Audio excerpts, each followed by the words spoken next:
Hello everyone, स्वागत है आप सभी का एक और नई वीडियो के अंदर। और आज मैं आप लोगों के लिए लेकर आ चुका हूँ चेनसॉ मैन का एपिसोड नंबर 18। और आप लोगों ने इस चैनल को ऑलरेडी सब्सक्राइब तो कर ही लिया होगा, और अगर नहीं किया तो आप अभी इसे सब्सक्राइब कर लें ताकि इसी टाइप का अमेजिंग कंटेंट आपसे मिस ना हो।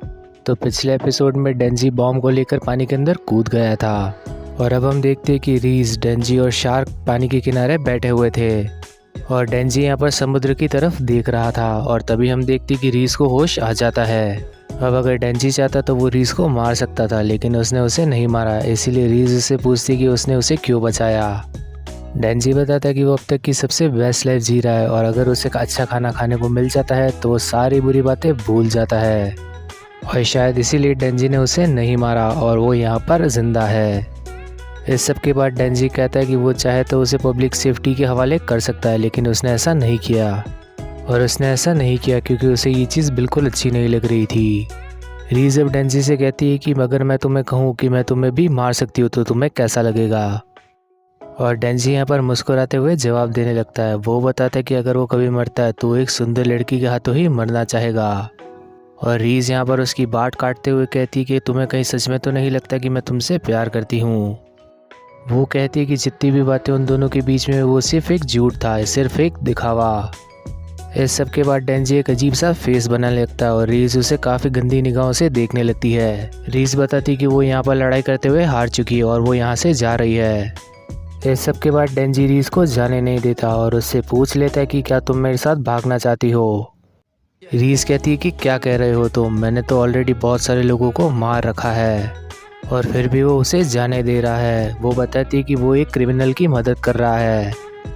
लेकिन डेंजी यहाँ पर कहने लगता है कि एक आदमी वही करता है जो वो हमेशा से करना चाहता है, और वो अभी भी उसे पसंद करता है। इस सब के बाद डेंजी ये भी कहता है कि चाहे अभी तक की सारी बात झूठी ही क्यों ना हो, लेकिन एक बात तो बिल्कुल सच है कि तुमने मुझे तैरना सिखाया है। ये बात सुनकर रीज उसके काफ़ी ज़्यादा पास आ जाती है और उसके गालों पर एक जगह पर दबा देती है, जिस वजह से वो वहीं पर बेहोश हो जाता है। डेंजी अब मूव होने की पूरी कोशिश कर रहा था, लेकिन वो मूव नहीं कर पाता। इस सब के बाद रीज उसे मुड़कर कहती है कि उसे ज़रा सी अक्ल की ज़रूरत है। इस सब के बाद रीज वहाँ से चली जाती है और डेंजी ज़ोर ज़ोरों से उसे आवाज़ लगा रहा था। वो चिल्लाते हुए बताता है कि वो शाम में उसका कैफ़े के अंदर वेट करेगा, लेकिन वो उसकी बात नहीं मानती। इस सब के बाद वो बीम को भी उठाने लगता है, लेकिन वो भी नहीं उठता। इस सब के बाद सीन शिफ्ट हो जाता है और हमें एक जगह दिखाई जाती है जहाँ पर काफ़ी सारी पुलिस मौजूद थी। और फिर इस जगह पर हम किशिबी और आकी को बताते हैं। किशिबी आकी को इस सिक्योरिटी का रीज़न बताने लगता है। आकी, क्या तुम एक बात जानते हो, सोवियत वालों की मदर उनसे हर समय कहा करती थी आर्मी के बेसमेंट के अंदर एक खुफिया कमरा है जहाँ पर उन बच्चों को रखा जाता है जिनके पेरेंट्स नहीं होते। उन बच्चों को कभी आज़ादी भी नहीं दी जाती और उनकी बॉडी पर तरह तरह के एक्सपेरिमेंट होते हैं।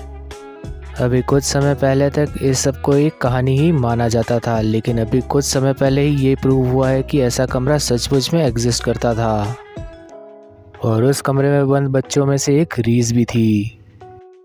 और यहाँ पर हमें ये भी याद आता है कि एक एपिसोड के अंदर हमने रीस को रशियन बोलते हुए देखा था, जो कि इस बात को अच्छी तरह से प्रूव कर देता है। दूसरी तरफ हम रीस को देखते हैं जो उसी जगह पर डोनेट करने गई थी जहाँ पर डेंजी गया था, और वो सभी लोग यहाँ पर रीस को भी एक फूल देते हैं। हमें अब ये भी पता चलता है कि उस कमरे में रहने वाले बच्चों को गुआना पिग्स कहते हैं।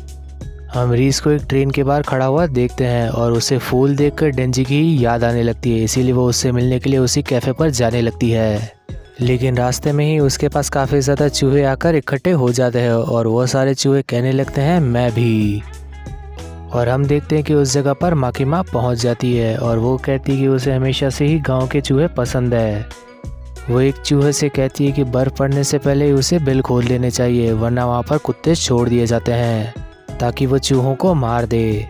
और अगर वो ऐसा नहीं करेंगे तो चूहे सारी फसल बर्बाद कर देंगे। और इसीलिए माकीमा को गांव के चूहे पसंद है, क्योंकि उन्हें उसे मरता देख शांति मिलती है।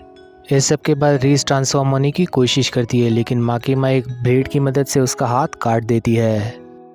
फिर रीस पीछे से माकीमा पर अटैक करने की कोशिश करती है, लेकिन ऊपर से एंजल उसे मार देता है और माकीमा उसके आखिरी दम तक रीस को ट्रांसफॉर्म होने नहीं देती।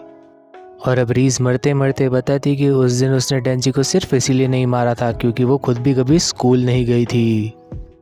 इस सब के बाद हम देखते हैं कि माँ के माँ एंजल से पूछने लगती है कि वो आकी को अपने साथ क्यों नहीं लाया। एंजल बताता है कि वो नहीं चाहता कि आकी किसी लड़की का खून करे। फिर आखिर में हम देखते हैं कि एंजल माँ की माँ से पूछने लगता है कि क्या शहर एक अच्छी जगह है। दूसरी तरफ डेंजी रीस का ही इंतज़ार कर रहा था, लेकिन आधी रात हो चुकी थी और कैफ़े को बंद करने का समय हो चुका था। और कैफ़े का मालिक डेंजी से कहता है कि उसे रीस को भूल जाना चाहिए क्योंकि अब वापस वो लौट कर नहीं आने वाली।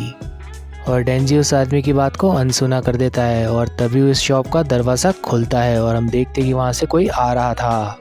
डेंजी काफ़ी ज़्यादा खुश हो जाता है और हम देखते कि वहाँ से पावर निकल कर आई है। तो इसी सब के साथ वीडियो यहीं पर ख़त्म हो जाती है। नेक्स्ट एपिसोड आपसे ना छूटे इसलिए नोटिफिकेशन बेल को ऑन कर लेना। और वीडियो पसंद आए तो इसे करना लाइक और चैनल को करना सब्सक्राइब। अब मिलेंगे नेक्स्ट वीडियो में, तब तक के लिए बाय।